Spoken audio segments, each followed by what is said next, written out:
Every day, Sir Topham Hatt came to the station to catch his train. "Hello," he always said to Thomas. "Don't let the silly freight cars tease you. Remember, you have an important job as a special helper in the train yard."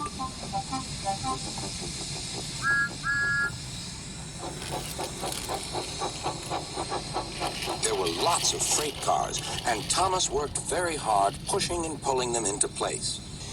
There was also a small coach and two strange things his driver called cranes. "That's the breakdown train," he told Thomas. "The cranes are for lifting heavy things like engines and coaches and freight cars."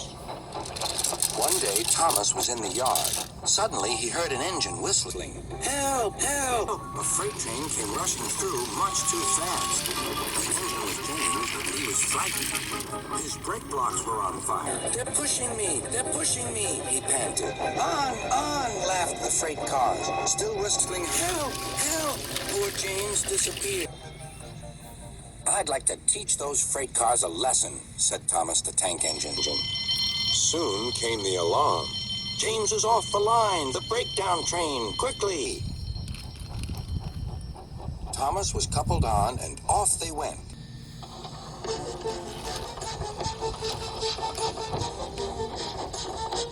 Thomas worked his hardest. "Hurry, hurry, hurry," he puffed. He wasn't pretending to be like Gordon. He really meant it. "Bother those freight cars and their tricks. I hope poor James isn't hurt."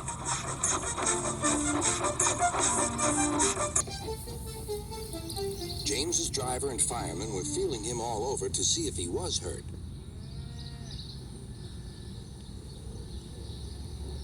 "Never mind, James," they said.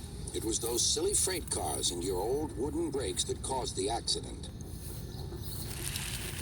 Thomas pushed the breakdown train alongside. Then he pulled away the unhurt freight cars. "Oh dear, they groaned. "Serves you right, puffed Thomas.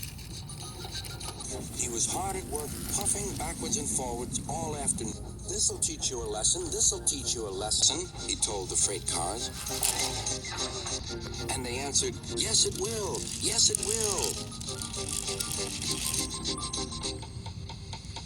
They left the broken cars. Then, with two cranes, they put James back on the rails.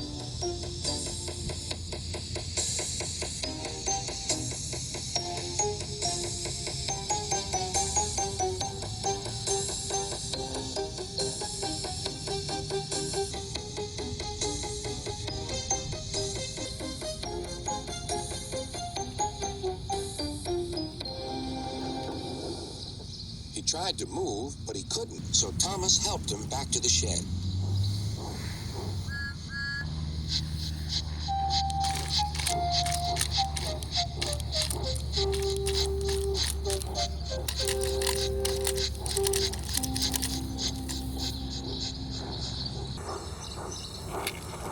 Sir Topham Hatt was waiting anxiously for them. "Well, Thomas," he said, "I've heard all about it, and I'm very pleased with you. You're a really useful engine. James shall have some proper brakes and a new coat of paint, and you shall have a branch line all to yourself." "Oh, thank you, sir," said Thomas. Now Thomas is as happy as can be. He has a branch line and two coaches called Annie and Clarabelle. Puffs proudly backwards and forwards with them all day.